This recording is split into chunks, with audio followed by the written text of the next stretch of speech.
Hi friends, welcome to Relax Recipes. இன்னைக்கு நம்ம ஒரு சண்டே ஸ்பெஷல் ரெசிபி தான் பார்க்க போறோம். மினி மீல்ஸ், ஹோட்டல்கள்ல மினி மீல்ஸ், வெஜ் மீல்ஸ் கொடுப்பாங்க இல்லையா? அது எப்படி பண்றது அப்படி தான் பார்க்க போறோம். முதல்ல வெஜ் பிரியாணில இருந்து ஸ்டார்ட் பண்ணிடலாம். 1 கப் அளவுக்கு நான் துளசி அரிசி, பொடி அரிசி, பச்சரிசி எடுத்துர்க்கேன். அதை ஊற வச்சுக்கலாம். கேரட், பீன்ஸ், பச்சை பட்டாணி எடுத்துர்க்கேன். 2 வெங்காயம், 1 தக்காளி, 2 பச்சை மிளகாய் எடுத்துர்க்கேன். கொஞ்சம் மல்லி இலை கட் பண்ணி வச்சிருக்கேன். 2 டீஸ்பூன் நெய்யும் 2 டீஸ்பூன் தேங்காய் நெய் சேர்த்துக்கிறேன். எண்ணெய் சூடானாக்கில் பட்டை, கிராம்பு, ஏலக்காய். நம்ம நான்வெஜ் பிரியாணி சமைக்கிற அளவுக்கு இதில் நிறைய மசாலா சேர்க்கக்கூடாது. கொஞ்சமாக முந்திரி பருப்பு. இது பொரிஞ்சு வரட்டும். 2 வெங்காயம் ஸ்லைஸ் பண்ணி வச்சுருக்கேன், அதை சேர்த்துக்கலாம்.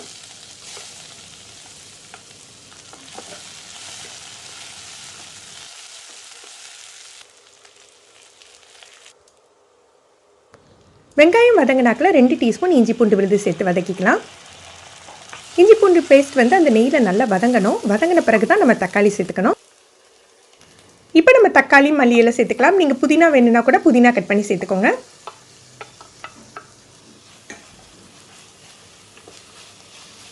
தக்காளி வதங்கி வந்தாக்கில் நம்ம மற்ற மசாலாக்கள்லாம் சேர்த்துடலாம். 1 டீஸ்பூன் அளவுக்கு பட்டை, கிராம்பு, ஏலக்காய் சேர்த்து திரிச்ச தூள் யூஸ் பண்ணுறேன். நீங்கள் பிரியாணி மசாலா கூட யூஸ் பண்ணிக்கலாம்.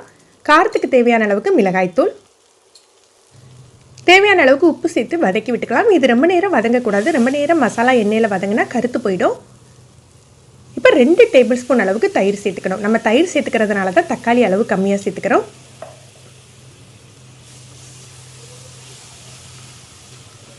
தயிர் சேர்த்து மிக்ஸ் பண்ணாக்கில் நம்ம வெட்டி வச்சிருக்க காய்கறிகளை சேர்த்துடலாம். காயெல்லாம் சேர்த்து நல்லா கிளறி விட்டுட்டு ஒரு 2 நிமிஷம் லோ ஃப்ளேமில் மூடி வச்சிடலாம். தீயை கூட்டி வைக்கக்கூடாது, அடி பிடிச்சிடும். குறைஞ்சி தீயில் 2 நிமிஷம் போட்டு வச்சுக்கலாம்.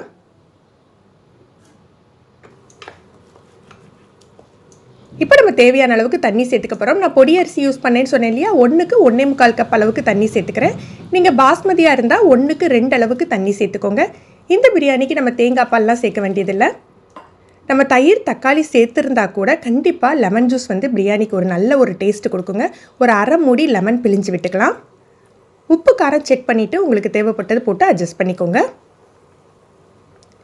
இப்போ நம்ம ஊற வச்சுருந்த அரை மணி நேரம் அரிசியை ஊற வச்சுருந்தேன், அதை களைஞ்சி சேர்த்துக்கலாம்.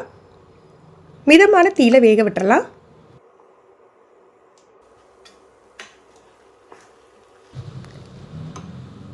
அரிசி தண்ணியெல்லாம் இஞ்சி அரிசி இந்த மாதிரி வெந்து வந்தாக்கில் 1 ஸ்பூன் நெய் விட்டுட்டு நம்ம தம் போட்டுக்க போகிறோம்.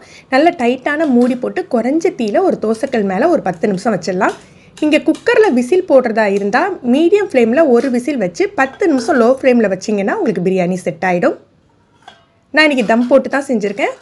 10 நிமிஷம் தம் முடிஞ்சு அடுப்பை அணைச்சி வச்சு அதுக்கப்புறம் 10 நிமிஷம் கழித்து ஓப்பன் பண்ணுறேன். பாருங்கள், நல்லா சூப்பராக செட் ஆகிடுச்சு.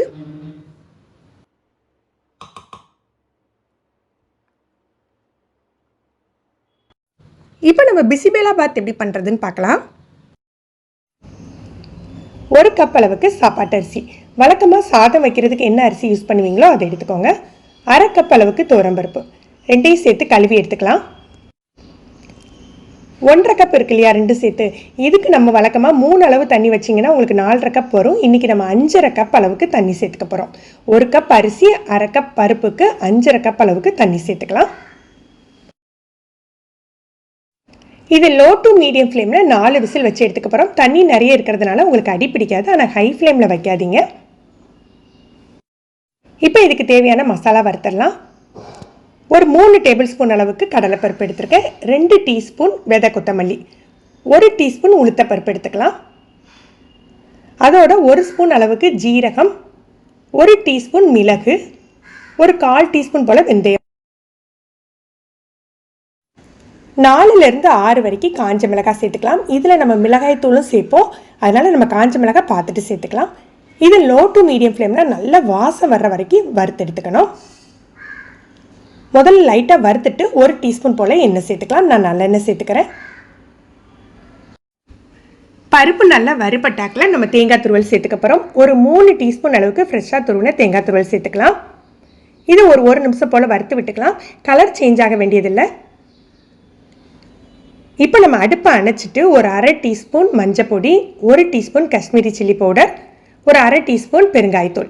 காரத்துக்கு தகுந்தாப்புல நீங்கள் மிளகாய்த்தூள் சேர்த்துக்கலாம். இதை அடுப்பை ஆன் பண்ணி வறுக்கணும்னு அவசியம் இல்லைங்க. அதில் இருக்கிற சூட்லேயே இந்த மசாலா வறுபட்டுரும்.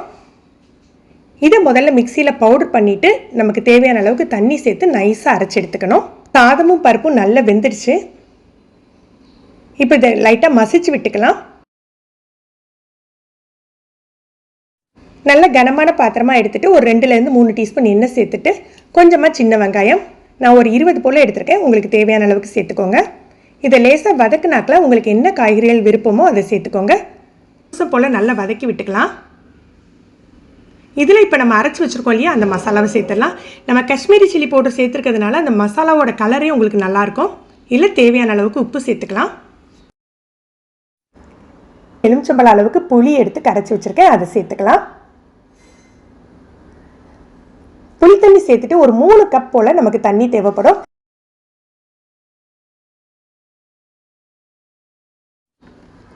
காயெல்லாம் நல்லா வெந்துட்டு இப்போ நம்ம மசிச்சு வச்சுருந்தோம் இல்லையா சாதமும் பருப்பும், அதை இதோட சேர்த்துடலாம்.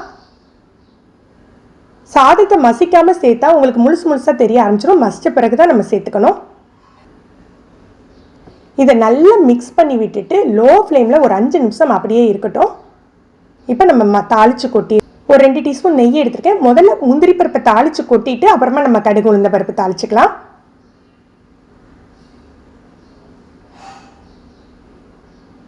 இப்போ நம்ம கடுகு உளுந்த பருப்பு கருவேப்பிலை எண்ணெயில் தாளித்து கொட்டிக்கலாம். தயிர் சாதம் பண்ணுறதுக்காக 1 கப் அளவுக்கு நான் நார்மல் சாப்பாட்டு அரிசி தான் எடுத்திருக்கேன். நீங்கள் பச்சரிசி கூட எடுத்துக்கலாம். அதுக்கு 3 அளவுக்கு தண்ணி வச்சு 4 விசில் வேக வச்சு எடுத்திருக்கேன். இதை நல்லா குழச்சி விட்டுக்கலாம். இதில் 2 டேபிள் ஸ்பூன் தயிர் சேர்த்துக்கிறேன். 1 கப் அளவுக்கு பால். இது நான் லஞ்ச் பாக்ஸ்க்கு கெட்டி கொடுக்க போகிறதுனால தயிரோட அளவு கம்மியாக விட்டு பால் ஜாஸ்தியாக சேர்த்துருக்கேன். ஏன்னா நம்ம லஞ்ச் பாக்ஸ்க்கு மார்னிங்கே கெட்டி கொடுக்கல, அது மதியம் புளிச்சிடும். இல்லை நீங்கள் ஃப்ரெஷ்ஷாக அப்பமே செஞ்சு சாப்பிட போகிறீங்க அப்படின்னா தயிரோட அளவை ஜாஸ்தி பண்ணி பால் கம்மியாக சேர்த்துக்கலாம். இதில் 1 கப் அளவுக்கு வெதுவெதுப்பான தண்ணி சேர்த்துக்கணும். நம்ம மார்னிங்கே செஞ்சு வைக்கிறதா இருந்தால் இந்த பதத்தில் தயிர் சாதம் பண்ணினா தான் உங்களுக்கு மதியம் கரெக்டாக செட் ஆகும். இப்போ நம்ம தாளிச்சிடலாம்.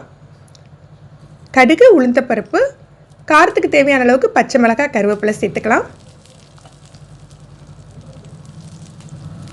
1 ஸ்பூன் துருவின இஞ்சி சேர்த்துக்கிறேன். இதோட நீங்கள் காஞ்ச திராட்சை சேர்த்துக்கலாம். நம்ம மாதுளம்பழம் பிடிச்சிருந்தா அது சேர்த்துக்கலாம். கொஞ்சமாக மல்லி இலை கட் பண்ணி சேர்த்துட்டு மிக்ஸ் பண்ணி விட்டுறேன். தயிர் சாதமும் ரெடி ஆயிடுச்சு.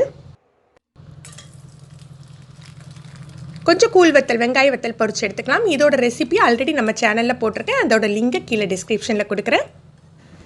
ஸ்வீட்டுக்கு இன்றைக்கி நான் கல்யாண வீட்டு ஸ்டைல் கேசரி தான் பண்ணியிருந்தேன். அதோட ரெசிபியை தனி வீடியோவாக உங்களுக்கு இன்க்ளூட் பண்ணுறேன். ஃப்ரெண்ட்ஸ், நீங்களும் இந்த சண்டேக்கு ஒரு மினி லஞ்ச் ட்ரை பண்ணி பாருங்கள். இது ஒரு ஐடியா தான் உங்களுக்கு. நீங்கள் உங்களுக்கு விருப்பப்பட்ட மெனுவை நீங்கள் இந்த மாதிரி ட்ரை பண்ணலாம். இந்த வீடியோ உங்களுக்கு பிடிச்சிருந்ததுன்னா மறக்காமல் லைக் பண்ணி ஷேர் பண்ணுங்கள். நீங்கள் நம்ம சேனலுக்கு புதுசுன்னா ரிலாக்ஸ் ரெசிபி சப்ஸ்கிரைப் பண்ணிக்கோங்க. கீழே உள்ள பெல் பட்டனில் நீங்கள் ஆளுங்கிற ஆப்ஷன் செலக்ட் பண்ணி வச்சுக்கிட்டிங்கன்னா நம்ம சேனலில் எந்த வீடியோ போட்டாலுமே உங்களுக்கு நோட்டிஃபிகேஷன் கிடைக்கும். தேங்க்யூ.